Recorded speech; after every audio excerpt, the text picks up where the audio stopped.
برادری کی بنیاد پر لڑنا، باہم فخر کرنا برے نتائج کا ذریعہ ہے۔ گناہوں کی بنیاد بھی تکبر ہے۔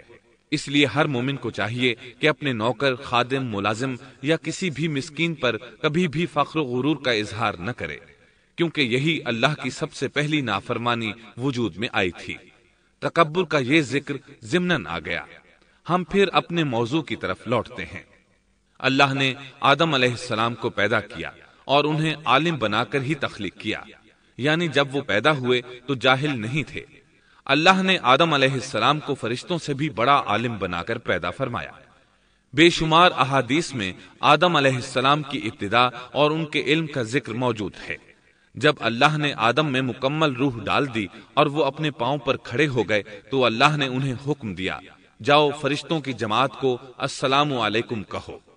آدم اور فرشتوں کی زبان عربی تھی، یہی زبان اہل جنت کی ہے۔ آدم گئے، جا کر سلام کہا، انہوں نے جواب میں کہا وعلیکم السلام ورحمت اللہ، یعنی تجھ پر اللہ کی سلامتی اور رحمت ہو۔ اللہ نے فرمایا یہ تیرا اور تیری اولاد کا آپس میں ایک دوسرے کو تحفہ اور ہدیہ ہے۔ اللہ نے آدم علیہ السلام کو ابتدا ہی میں تمام نام سکھا دیے۔ مفسرین نے ان ناموں کے بارے میں بہت بحثیں ذکر کی ہیں۔ مضبوط موقف سیدنا عبداللہ بن عباس رضی اللہ عنہما کا ہے کہ اللہ نے آدم علیہ السلام کو ہر چیز کا نام سکھا دیا تھا، مثلا یہ پہاڑ ہے، یہ سمندر ہے، یہ پرندہ ہے، یہ درخت ہے وغیرہ۔ وہ آسمان اور زمین کی ہر چیز کا نام جانتے تھے۔ یہ علم کیسا تھا، انسان نے کس طرح ہر چیز کا نام پہچان لیا۔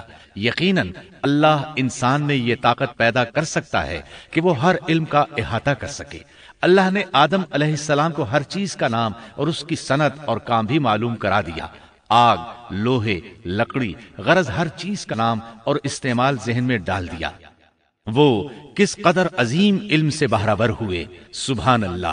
بہرحال اللہ نے آدم علیہ السلام کو صرف شکل و صورت اور تخلیق ہی میں بلند مرتبہ عطا نہیں کیا تھا، بلکہ عقل و علم کے لحاظ سے بھی بلند درجے اور مقام پر فائز کیا تھا، جیسا کہ اللہ تعالیٰ فرماتے ہیں وَعَلَّمَ آدَمَ الْأَسْمَاءَ كُلَّهَا ثُمَّ عَرَضَهُمْ عَلَى الْمَلَائِكَةِ۔ اللہ نے آدم علیہ السلام کو ہر چیز کا نام سکھا دیا، پھر ان چیزوں کو فرشتوں پر پیش کیا اور فرمایا انبئونی باسماء هؤلاء ان کنتم صادقین۔ مجھے ان چیزوں کے نام بتاؤ اگر تم سچے ہو۔ مطلب یہ کہ تم اپنے دعوے میں کہاں تک سچے ہو؟ جب آدم کی تخلیق ہوئی تو تم نے کہا تھا اللہ جو چاہے پیدا کر لے، قسم ہے وہ ہم سے زیادہ معزز اور عالم نہیں ہوگا۔ اس دعوے میں اگر تم سچے ہو تو ذرا ان اشیاء کے نام تو بتاؤ۔ اللہ تعالیٰ نے آدم علیہ السلام کا زیادہ معزز ہونا، مکرم ہونا اور علم و معرفت والا ہونا واضح کرنے کے لیے فرشتوں کو حکم دیا کہ آدم علیہ السلام کو سجدہ کریں۔ یہ سجدہ تعظیمی تھا، عبادت والا سجدہ نہیں تھا۔ سجدہ تعظیمی پہلے وقتوں میں جائز تھا، لیکن اب حرام ہے۔ اسی لیے تو یعقوب علیہ السلام، ان کی بیوی اور 11 بیٹوں نے یوسف علیہ السلام کو سجدہ کیا تھا۔ بہرحال فرشتوں نے آدم علیہ السلام کو سجدہ کیا۔ اس سے معلوم ہو جاتا ہے کہ کون زیادہ عزت اور عظمت والا ہے۔ یقیناً آدم علیہ السلام زیادہ شرف اور منزلت کے حقدار ٹھہرے۔ جب اللہ تعالیٰ نے ان کی عزت، تکریم اور تعظیم ثابت فرما دی، تب علم و معرفت میں ان کی برتری ثابت کرنے کے لیے فرمایا اگر تم اپنے قول میں سچے ہو تو ان چیزوں کے نام بتاؤ۔ تب فرشتوں نے کہا قالوا سبحانك لا علم لنا إلا ما علمتنا إنك أنت العليم الحكيم۔ قال يا آدم أنبئهم بأسمائهم فلما بأسمائهم قال ألم أقل لكم إني أعلم غيب السماوات والأرض وأعلم ما تبدون وما كنتم تكتمون۔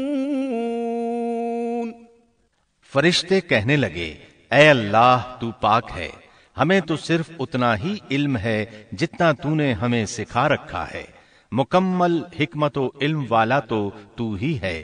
اللہ تعالیٰ نے آدم علیہ السلام سے فرمایا اے آدم تم ان فرشتوں کو ان چیزوں کے نام بتاؤ۔ آدم ہر چیز کا نام بتانے لگے، کسی جگہ بھی انہوں نے غلطی نہیں کی۔ جب انہوں نے فرشتوں کو تمام چیزوں کے نام بتا دیے تو اللہ تعالیٰ نے فرشتوں کو مخاطب کر کے کہا کیا میں نے تمہیں پہلے ہی نہیں کہہ دیا تھا کہ زمین اور آسمان کا غیب میں ہی جانتا ہوں، اور میرے علم میں ہے جو تم ظاہر کر رہے ہو اور جو چھپا رہے ہو۔ یہاں ذہن میں سوال ابھرتا ہے کہ فرشتے کیا چھپا رہے تھے؟ وہ راز والی بات یہی تھی کہ اللہ ہم سے زیادہ معزز اور عالم مخلوق پیدا نہیں کرے گا۔ واضح رہے ہم آپ کو صرف واقعات ہی نہیں سنا رہے، صرف سیرت اور تاریخ ہی بیان نہیں کر رہے، بلکہ قرآن بھی پڑھ پڑھ کر سنا رہے ہیں، اور قرآن کو اس وقت تک سمجھنا محال ہے جب تک کہ ان واقعات کی تفصیل موجود نہ ہو۔ خیر، اس کے بعد اللہ تعالیٰ نے اما حوا کو پیدا فرمایا۔ انہیں آدم علیہ السلام کے فوراً بعد پیدا نہیں فرمایا، بلکہ آدم علیہ السلام نے کافی عرصہ جنت میں تنہا بسر کیا، اور حدیث میں ہے کہ وہ وحشت محسوس کرتے تھے، تنہائی کو شدت سے محسوس کرنے لگے تھے۔ آخر کار ایک روز جب وہ سو رہے تھے تو اللہ تعالیٰ نے ان کی بائیں پسلی سے اما حوا علیہ السلام کو پیدا فرمایا اور آدم علیہ السلام کا ہم سفر بنا دیا۔ اللہ فرماتے ہیں یا ایھا الناس اتقوا ربکم الذی خلقکم من نفس واحدة وخلق منها زوجها۔ اے لوگو اپنے اس پروردگار سے ڈر جاؤ جس نے تم سب کو ایک ہی جان سے پیدا کر ڈالا، اور اس جان یعنی آدم علیہ السلام سے ان کی بیوی کو پیدا کیا۔ آدم علیہ السلام کے وجود ہی سے حوا کا وجود بنایا گیا، وہ کوئی الگ مخلوق نہیں تھی۔ جب آدم علیہ السلام بیدار ہوئے تو انہوں نے اپنے قریب ایک عورت کو بیٹھے دیکھا، پوچھنے لگے تم کون ہو؟ حوا علیہ السلام نے کہا عورت۔ آدم علیہ السلام نے پھر پوچھا تجھے کس لیے پیدا کیا گیا ہے؟ وہ بولی آپ کے لیے، تاکہ آپ مجھ سے سکون اور انس حاصل کریں۔ جب فرشتوں نے آدم علیہ السلام کو ایک عورت سے باتیں کرتے دیکھا تو کہنے لگے اب ایک اور نئی مخلوق پیدا کی گئی ہے۔ آدم علیہ السلام نے ان مخلوقات کا نام تو بتا دیا تھا جو مشہور و معروف تھیں، ان کا نام پوچھنا چاہیے۔ انہوں نے آدم علیہ السلام سے سوال کیا، انہوں نے فوراً جواب دیا حوا، اس لیے کہ اللہ نے تو آپ کو ہر چیز کا نام سکھا دیا تھا۔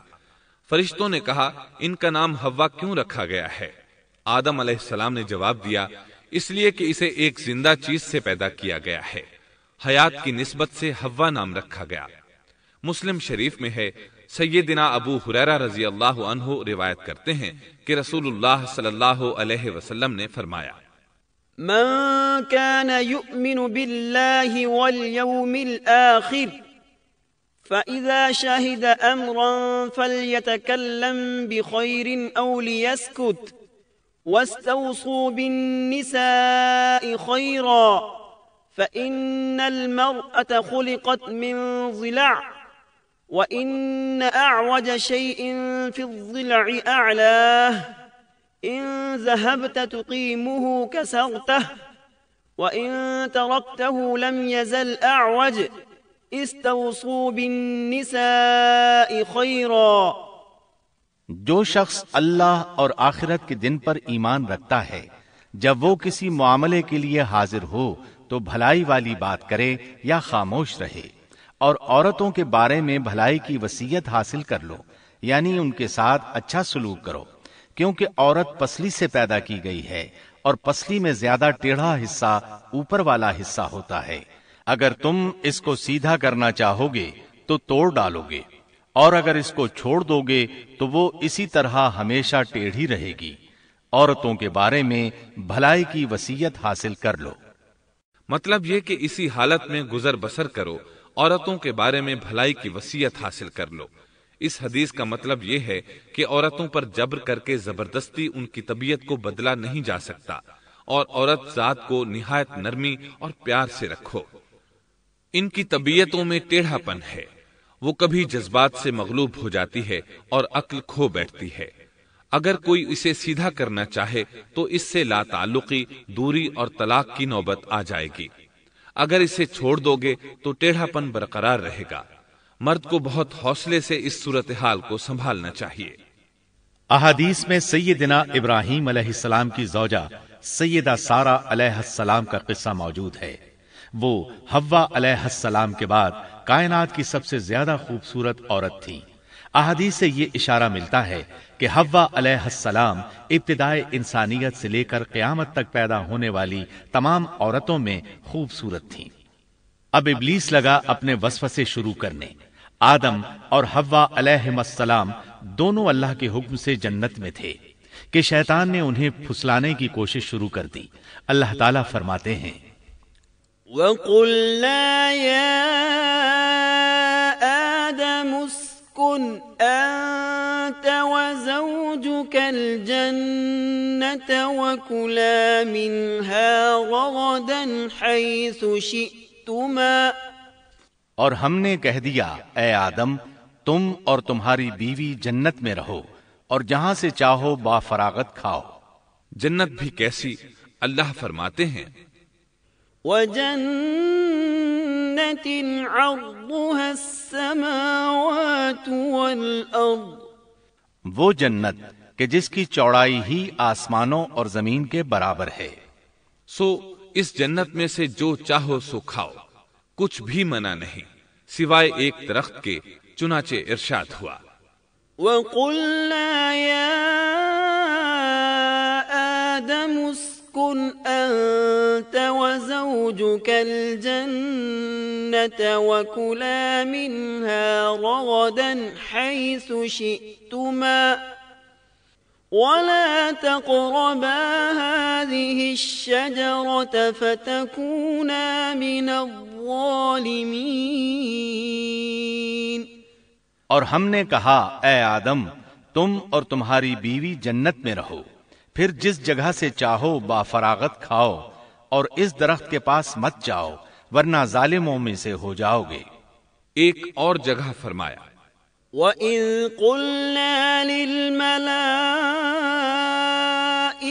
اسْجُدُوا لِآدَمَ فَسَجَدُوا إِلَّا إِبْلِيسَ أَبَى فَقُلْنَا يَا آدَمُ إِنَّ هَذَا عَدُوٌّ لَكَ وَلِزَوْجِكَ فَلَا يُخْرِجَنَّكُمَا مِنَ الْجَنَّةِ فَتَشْقَى إِنَّ لَكَ أَلَّا تَجُوعَ فِيهَا وَلَا تَعْرَى وَأَنَّكَ لَا تَظْمَأُ فِيهَا وَلَا تَضْحَى۔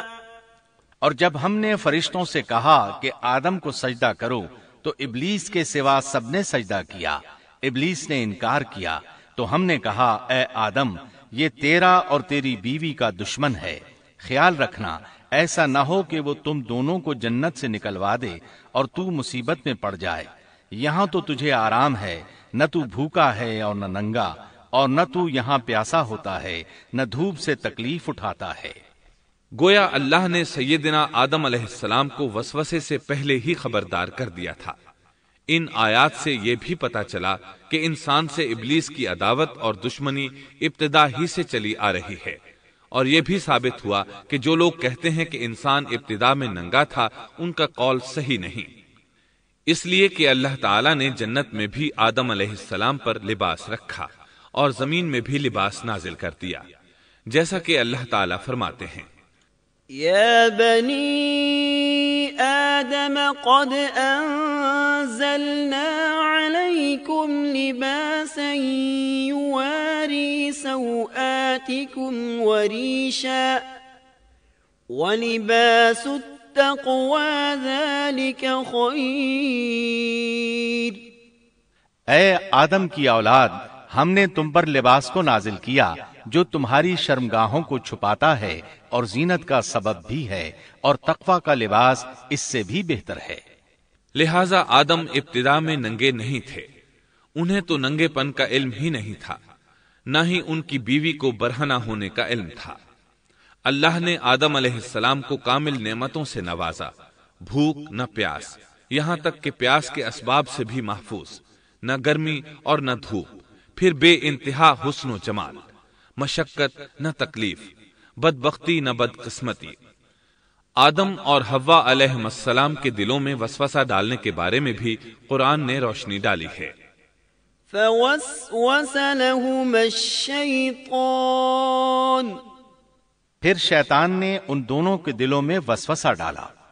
یہ وسوسہ اس نے ان دونوں کو طمع دلانے کی صورت میں پورا کیا، اور یہ طمع دلائی کہ اس درخت کو کھانے سے ہمیشگی اور بقا ملتی ہے، اور کبھی نہ ختم ہونے والی بادشاہت حاصل ہوتی ہے، اور اس وسوسے کا مقصد یہ تھا لِيُبْدِيَ لَهُمَا مَا وُورِيَ عَنْهُمَا مِنْ سَوْآتِهِمَا، تاکہ ان کا پردہ بدن جو ایک دوسرے سے پوشیدہ تھا دونوں کے روبرو بے پردہ کر دے۔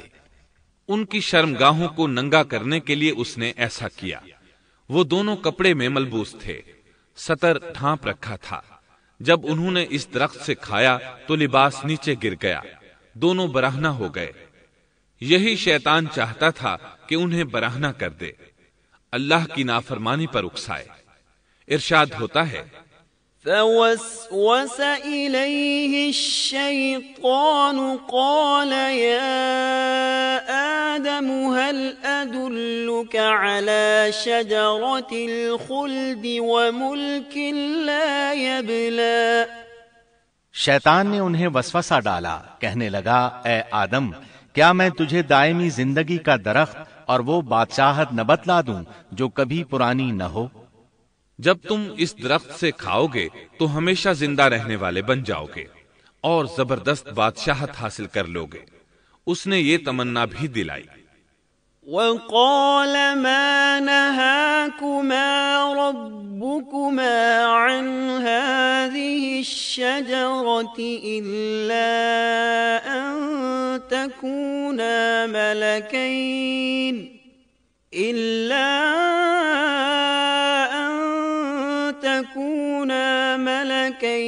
أو تكونا من الخالدين۔ تمہارے رب نے تم دونوں کو اس درخت سے اس لیے منع کیا ہے کہ تم دونوں فرشتے نہ بن جاؤ یا ہمیشہ زندہ رہنے والے نہ بن جاؤ۔ یعنی تم اس درخت سے کھا لو گے تو فرشتے بن جاؤ گے اور ہمیشہ قائم دائم رہو گے۔ پھر وہ وسوسہ ڈالتے ہوئے جھوٹی قسمیں کھانے لگا، جیسا کہ ارشاد ہوتا ہے وَقَاسَمَهُمَا إِنِّي لَكُمَا لَمِنَ النَّاصِحِينَ،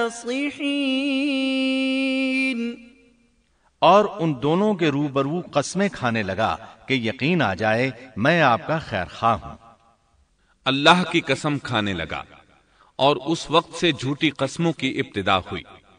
اس نے ان دونوں کو فریب دے کر بہکا لیا، جیسا کہ فرمایا فَدَلَّاهُمَا بِغُرُورٍ، یعنی دھوکے سے انہیں پھسلایا، حالانکہ انہیں کسی چیز کی کمی نہیں تھی۔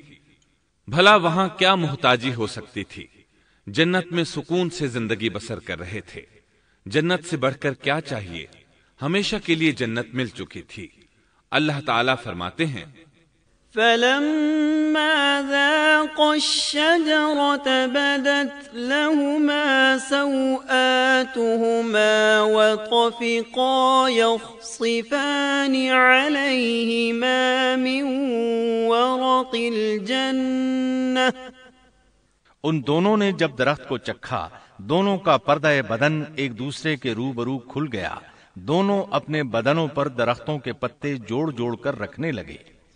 کپڑے اترنے پر دونوں کو حیا آئی، اس لیے کہ انسان کی فطرت میں برہنہ ہونے کی ناپسندیدگی شامل ہے۔ برہنہ ہو گئے تو کوئی لباس نہیں تھا، اس لیے درختوں کے پتے جوڑ کر جسم ڈھانپنے لگے۔ حدیث میں آیا ہے، آدم بھاگنے لگے تو اللہ نے پکارا، آدم مجھ سے بھاگتے ہو؟ آدم بولے، اللہ میں شرم کی بنا پر بھاگ رہا ہوں، اور اس وجہ سے کہ تیرے سامنے برہنہ کیسے رہوں، پھر یہ کہ نافرمانی کا ارتکاب بھی کر چکا ہوں۔ یہاں ایک سوال پیدا ہوتا ہے، دونوں میں سے پہلے کھانے والا کون تھا؟ اس بارے میں راجح قول یہ ہے کہ وہ حوا علیہ السلام تھی۔ انہی نے آدم علیہ السلام کو طمع دلاتے ہوئے اس غلطی پر آمادہ کیا تھا، جیسا کہ بخاری شریف میں نبی اکرم صلی اللہ علیہ وسلم نے فرمایا، لولا حواء لم تخن انثى زوجها، اگر حوا نہ ہوتی تو کوئی عورت اپنے خاوند سے خیانت نہ کرتی۔ حوا علیہ السلام نے انہیں غلطی میں مبتلا کیا تھا۔ اگر حوا علیہ السلام نہ ہوتی تو آدم بھی خیانت میں مبتلا نہ ہوتے اور نہ معصیت میں مبتلا ہوتے۔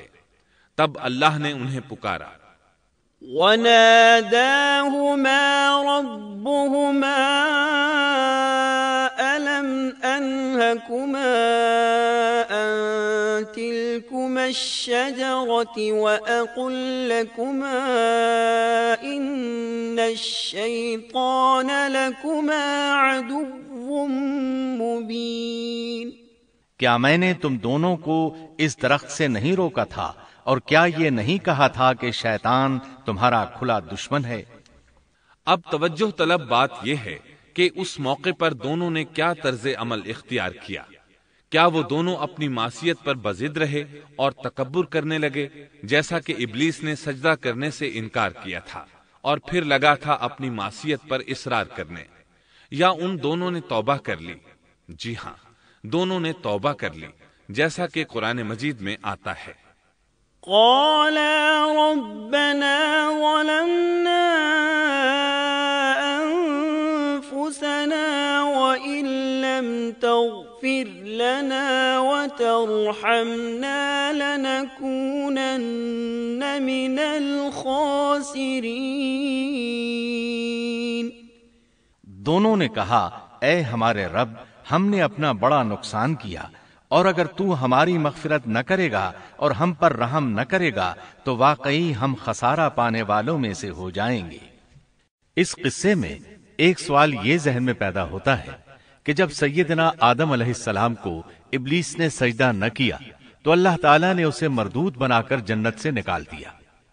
پھر وہ سیدنا آدم علیہ السلام کو اس درخت کے قریب کس طرح لے گیا جبکہ وہ جنت سے باہر ہو چکا تھا؟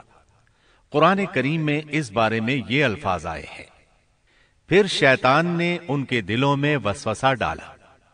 یہ وسوسہ اس نے کیسے ڈالا جبکہ وہ جنت سے نکالا جا چکا تھا؟ مفسرین نے اس کے جواب میں لکھا ہے کہ اس نے جنت سے باہر رہ کر یہ وسوسہ ڈالا تھا۔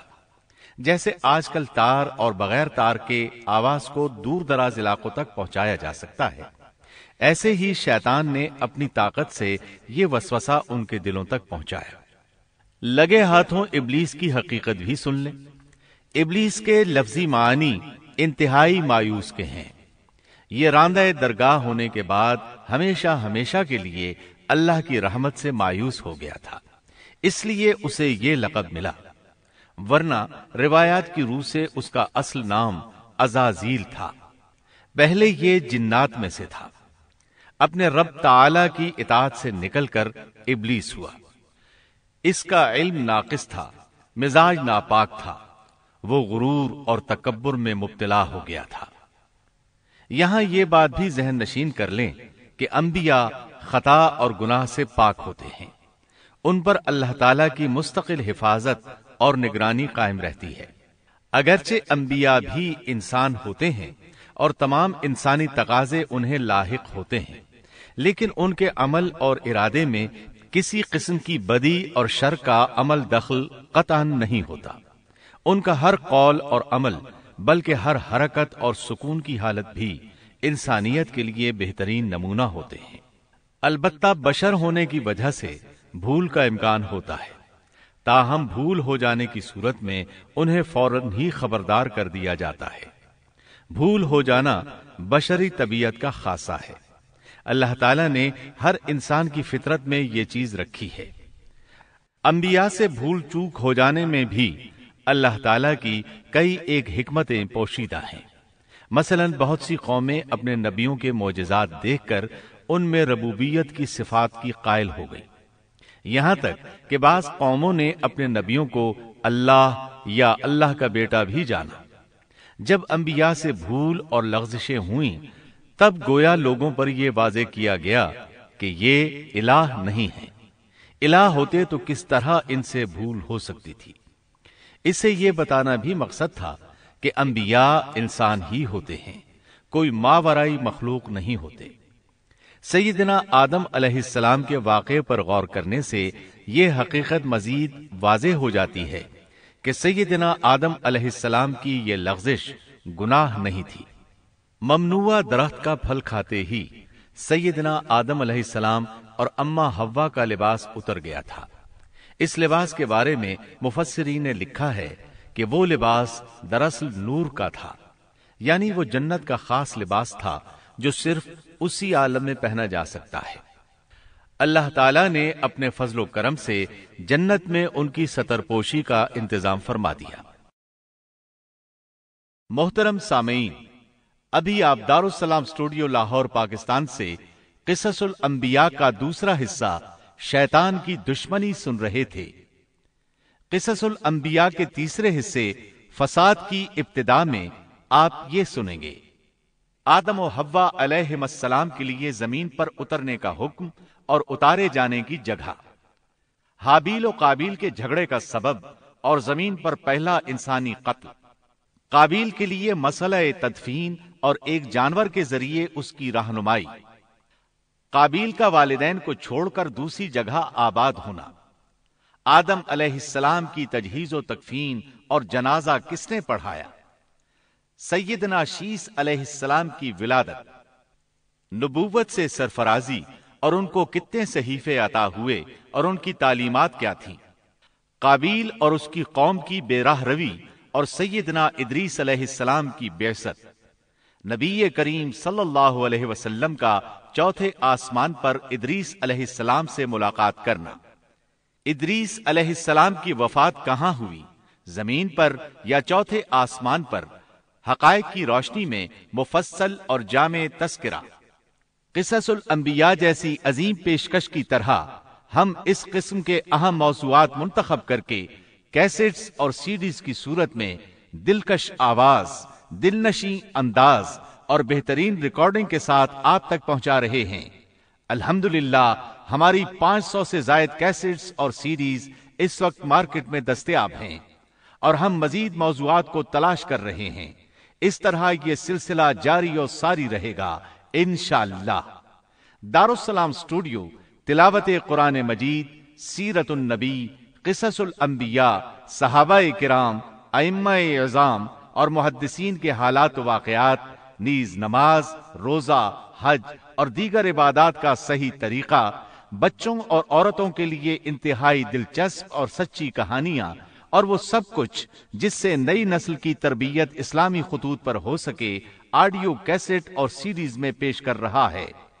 دارالسلام اسٹوڈیو دارالسلام پبلشرز اینڈ ڈسٹریبیوٹرز کا ایک حصہ ہے جو اسلامی کتب کی اشاعت کا بین الاقوامی ادارہ ہے، جس کا ہیڈ آفس سعودی عرب کے دارالحکومت ریاض میں واقع ہے، جس کے مینیجنگ ڈائریکٹر جناب عبد المالک مجاہد ہیں۔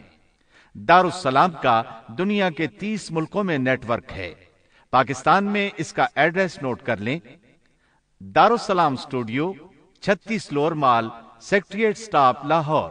فون 7120054724 7240024 اور 7846714۔ فیکس 7354072۔ یہ پیشکش تھی محمد طارق شاہد کی۔ اللہ حافظ۔